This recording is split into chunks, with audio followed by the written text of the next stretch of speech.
Welcome back to another episode of Jock Talk. I'm here with Mitchell Robinson. He plays for the Boston Celtics. Just won an NBA championship with the New York Knicks. How are you doing today? I'm doing fine. You are. When did you start playing basketball? I started playing basketball. I gave it a shot my seventh grade year. Wasn't really into it much, so I kind of quit, and then I didn't pick it back up until like ninth grade. So like around there, between seventh and the ninth grade is when I started playing basketball. Okay. Was there a time in high school when you said to yourself, "I can make the NBA. I can be drafted"? Um, I always felt like I could. I never doubted myself, and just the way that I put in the work and the hours and the time, and day in and day out, I just felt like that confidence came, towards my senior year, like 11th and 12th year. Um, just felt like it was just, around that time where it like I can really make something happen there. Yeah. How was your draft process? Was it smooth? Did you like it? Yeah, it was. Even though I didn't go to college, um, and I basically came out of high school, just had to sit out for 6 months or however long it was. The process was still fun. Just working out every day, stuff like that, just training for the NBA, and it was amazing. Got to be around family and friends still, and here we are today. When you got drafted by the Knicks, were you like, "Oh my gosh, I'm going to one of the biggest cities ever"? Yeah, it was insane. Coming from a small town, um, and instantly going from that versus to a big city, obviously like the Big Apple. It was just like holy shit, like I'm really in the Big Apple right now. Like I've been before, but that was only for a couple of days. And for me to actually have to live out there was insane. Like, I was just like, we don't have traffic much in, down south a little bit. And then you get to New York, you in traffic for like 2 hours. It was crazy. How did you fit all your trucks in New York? So at first I was staying in an apartment when I first got there, and I stayed there for like two or 3 years. And I was like, yeah, it's time for me to go find somewhere else to live. So I kind of went higher upstate, uh, maybe 30 minutes up from White Plains, New York. I was like in Katona area, and I found a house, and it had a decent yard, and I was able to put all my trucks there. So I was just like, yeah, I'm gonna just rock with this. From losing a lot with the Knicks to winning the NBA Finals, how did you get through the adversity of? Uh, Really, it was a mental state. Um, everybody's human. You're gonna have your ups and downs, your highs, your lows. And for me, it was just like, being from, down south, and things that I would do here that can kind of relax me. Couldn't really do up there as much as some things you can do and some things you can't. So I had to really, figure out a way to really keep myself, grounded and just focusing the best way that I can. And, especially been in New York, I've been there for 8 years. That just came to an end. It was just it was I would give it like it was insane. And stuff like that. Just the simple fact that, we won 17 games, and then later on in the year we won 60 games, and then, obviously this year we won the championship. So dealing with all that, so it's just like you seen it all. You know what I mean? And Yeah. just kind of like ready to go. You How do know, you? Yeah, you get ready to go. How do you prepare for the regular season? so I can hear you kind of cut out. How do you prepare for the regular season of the NBA? Yeah. How I prepare for the regular season. My biggest thing that I need to really work on, obviously, is free throws, but most importantly is conditioning. If I can get on the court and I can play for 8 minutes straight, even 12 minutes straight, if needed, that just that conditioning will help me with free throw. That'll help me with a lot of things. I won't be as tired, and when you get tired, you get kind of your arms kind of get a little, like kind of winded and stuff like that. But I just feel like if I come into the season in the best shape of my life, I'll be fine. Okay. Do you see there's like a big difference between playing in the regular season and than to the playoffs? Like Definitely. Yeah, the like what's intensity different? is it's really the intensity of the game versus regular season versus playoff. Just because the fact it's like when you playing against like regular season guys, you're playing hard, but it's like you can some guys kind of tend to like brush it off like all right but in the playoff it's like one mistake can change the whole series. You know what I mean? So you're gonna make mistakes, but like certain ones is just like okay, the game is being called a lot differently. It ain't many foul calls, and stuff like that. It's more physical. It's more the energy from the fans is just it's way different versus regular season. And with that, it's just like just it's really crazy because it's like when you're in the playoffs and like I was saying, one mistake can change the whole series. Like we done almost had a few of those, throughout this season, this year. And so it's really just the intensity of the game, how from versus playoffs and versus regular season. Is there like a different? Do you prepare differently when it hits the playoffs, or do you prepare the same? It's the difference that you have to come with when you're going into the playoffs is really just got to pay attention to the small details.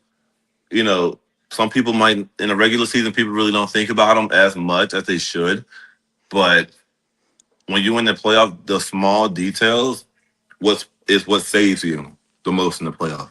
Like don't forget to miss up. Don't you gotta box out. You gotta sprint the floor, run late in the game. What I mean, it's things like that, and just really locking in on every team's like playbook. Basically, like you have a shoot around where you go again, like you see everybody's and how they how they play and stuff like that, knowing personnel to be able to guard a guy that might be their best player, and stuff like that. Really, so as long as you pay attention to the small details and stuff like that, you should be fine. Who is the toughest player you had to guard in the playoffs? The toughest guy I had to guard in the playoffs. Let me see. It'll be out of Joel Embiid or I would say Wimby. Just because them guys, they got a lot of plays for them, just themselves, and you know, they both can shoot the ball really well, and someone put it on the floor, and it's just guarding those type of guys, So that what I would say would be the most challenging. So yeah, I'll just say them. If I had to pick out of them two, I'd probably go with Joel Embiid. Joel Embiid. Mhm. What was your favorite arena to play in besides the Knicks? My favorite arena to play in. Oh, that's a good one. Uh, hmm. Really, I would have to say I like Charlotte Arena. Honestly, um, it's a lot of So it feels like for us though, like for the Knicks at least, it's like almost every arena is like a home game. Yeah. It just because like so many fans are, they into the basketball, right? Basketball started in New York. That's the mecca. So it's like you're gonna have fans across the whole world, and every arena we went in, if you look behind our bench, you see blue and orange through the whole thing. And that's just like, oh my God, like these people would travel, even the ones that live in that city. But if I had to pick a arena that I like the most, it'll either be I'll go with Charlotte. I like Charlotte's arena a lot though. Okay. I've never been to Charlotte's Arena, but I'd like to go one day. Yeah, it's sick. It's nice. They got the blue and purple. They got different courts and stuff too now. I've seen they got some new courts. It's pretty sick. Going into the season, did you think y'all could win the finals? Did you have thought that y'all would win the finals with the new head coach? Oh yeah, just how well we did last year. We made it to the Eastern Conference Finals, and we brought the same guys back. We had the same team, so it was just like we already had the chemistry, we already had the mindset and the motivation to. All right, we know what our mistakes was. This one, we gonna look at film, learn from it, and then move on. And that's what we did. And the next year, we won the Eastern Conference Finals, we won the in-season tournament, and then we won the finals. You know, and if I'm not mistaken, I think we're the first team to do that. Uh-huh. Every other team that won the cup lost in the first round.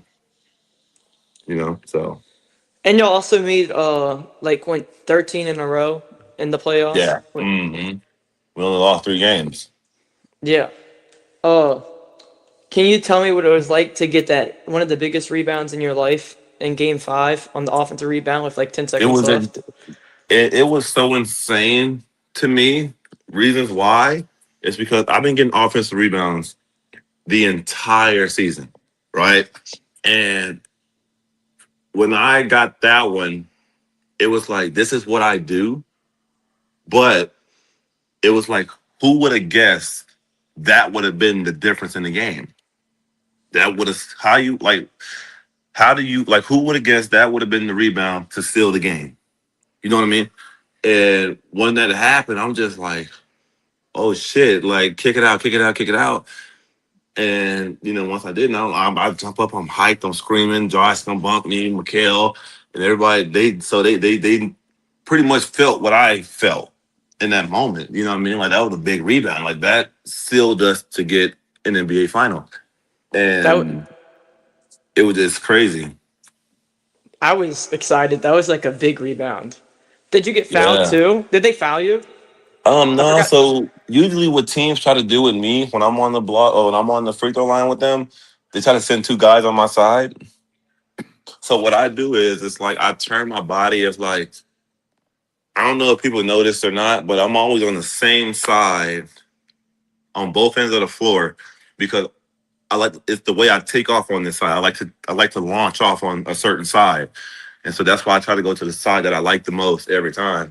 And usually when I do it, it works out for the best and stuff like that. So it was just like, it's me, it's like when they got the 2 guys on my side, I'm not really worried about the guy behind me. It's just the guy in front of me. I just got to beat him to the spot. And once I beat him to the spot, with strength as well, it's like it's night and day. I thought then you made like two clutch free throws at the end of the game. I thought. Did you make two clutch free throws? No, that was OG. That was OG.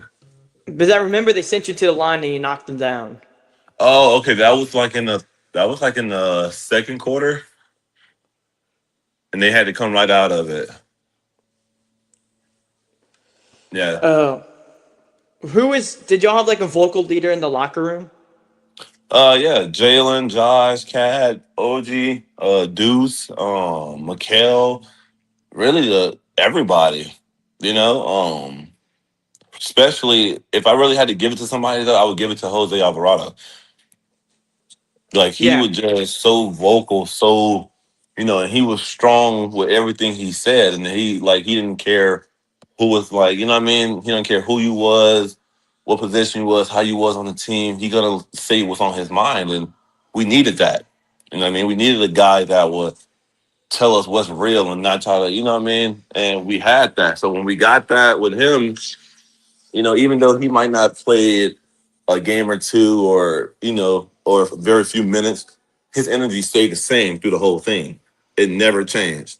And that was the leadership that we needed to get over that hump to become world champions. And that helped a lot. Like if you look in every film session or even if you go to YouTube or whatever and you look at the bench and you're going to see Jose standing up. He's damn near by Mike the entire time. Like you would think he's the coach and Mike the assistant. You know what I mean? And that's what we needed to get over that hump. When y'all traded for Jose Alvarado, were you like, we just got Jose Alvarado, who brings a lot of energy to New York, and he was also born in New York. Yeah, like a hometown hero, in the Big Apple. I already knew what he was gonna do. That's just like if I was to go play in New Orleans. You know what I mean? Like, this is my hometown. I got to defend this. I got to bring something here. You know what I mean? And I'm pretty sure that what his mindset was coming home to New York and stuff like that. So I'm like, oh yeah, we really finna be good on the defensive end for sure. We're gonna get hella stops. We're gonna get our identity back and stuff like that. 'Cause I'm like, Jose not afraid to get shifted or crossed over. You might get him once, but you won't get him twice or a third time. You know what I mean? And with that, it's just like, okay, we good now. So just the energy he was going to bring, I already knew from the jump he was going to bring it. What was it like playing a vital role off the bench with Jose Alvarado and Landry Schmidt? It was great. 'Cause, I could have started. I could, I can do both. I can start. I can come off the bench. Doesn't really matter for me. Coming in there though with the second unit, Jose, Landry, Deuce. Um, I think that was it for the most part. But coming in with those guys, and you know, we all defenders. You know what I mean? That's what we're. Our job is to maintain a lead or push a lead or just bring energy to get back into a game. That's our main goal for being in the second unit. And I felt like we did that to the best of our abilities. Sometimes we fell short. I'm not going to sit here and lie.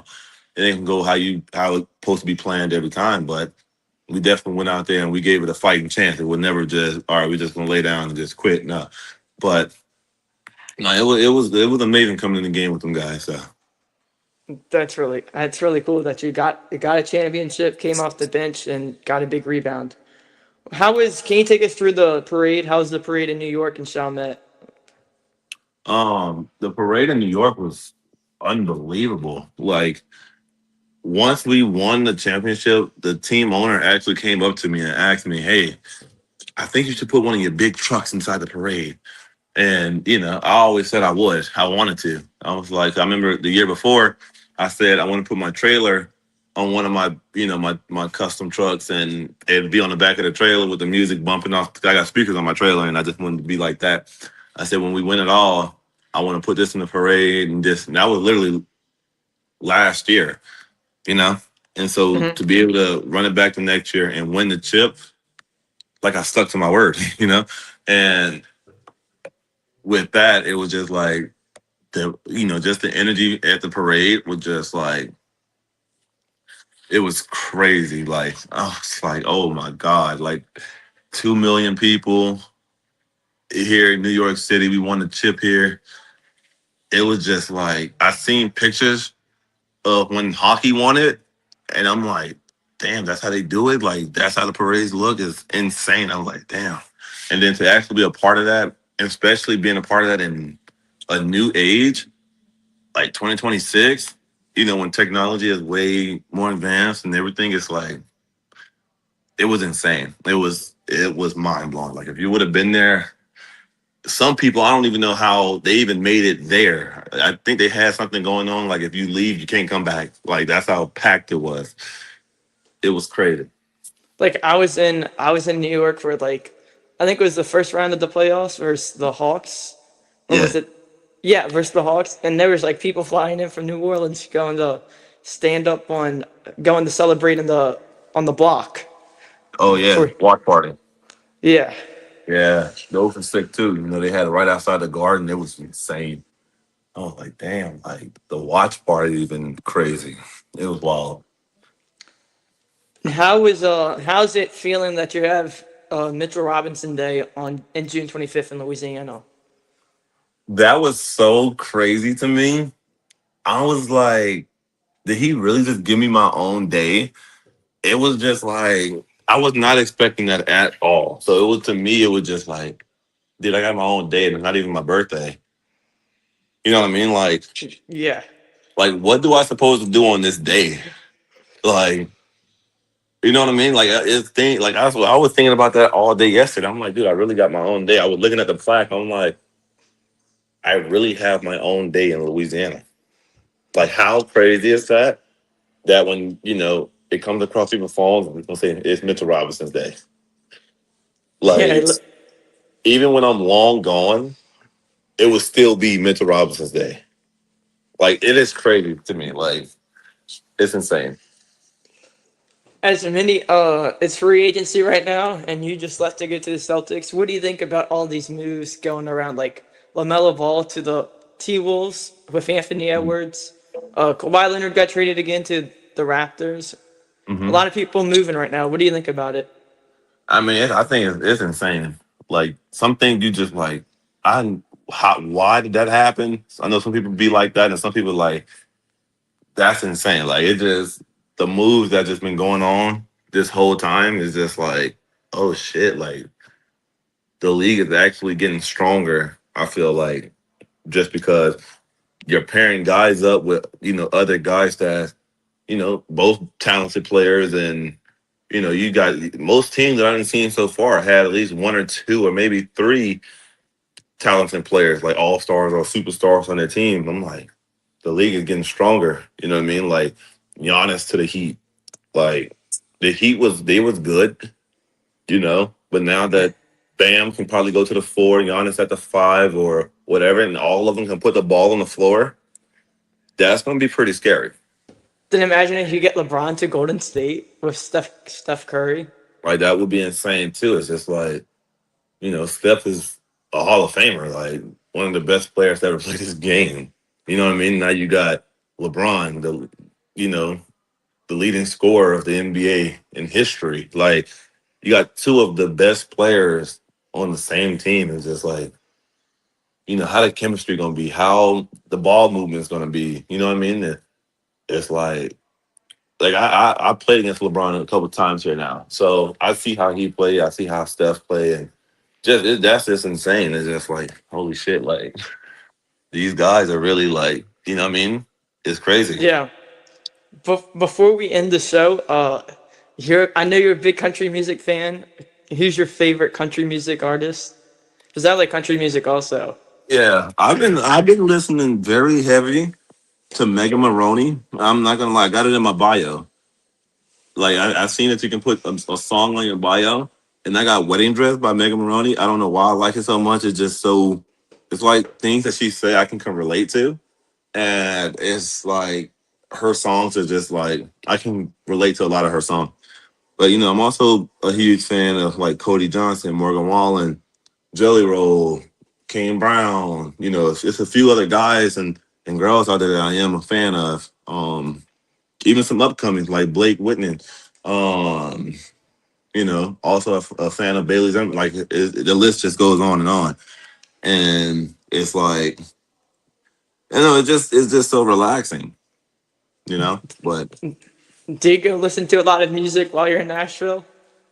oh, definitely. What we usually do is so I got bed speakers on my truck, right? We'll set a little bonfire, have the truck playing some music, not too loud because they do get very loud, but just a good little tone where everybody can hear it and kind of like bob to it and stuff like that. So definitely though, especially being in Nashville too, it's like this is Music City. You know what I mean? This is where Yeah. the boots and the flannels come out at. So just being here makes it even better because it's like I can go downtown, go listen to some live music if I want, or every place you're going to go to down here in Nashville, you're gonna hear a country song Yeah. somewhere. Yeah, it's gonna be somewhere. You know what I mean? And it's just great. My last question before I end the stream: what are you most looking forward to playing with the Celtics? Man, just bringing the energy that I brought with New York just to another team. I just want to, go out there and fight with the guys and, see what happens. Everybody's dream is everybody's goal, I feel like, is to win a chip. But at the same time, you got to take it day by day, time by time. And, with that, it's just like, so once you kind of, you get that understood and, you should be fine from there. You just got to, work hard and make sure that up to par and see what happens. Well, thank you for coming on. Good luck this Yes, season, sir. Thank you. and hopefully I'll try to come catch a game down in Boston. Oh, definitely. Appreciate it. All right, thank you. All right. See ya.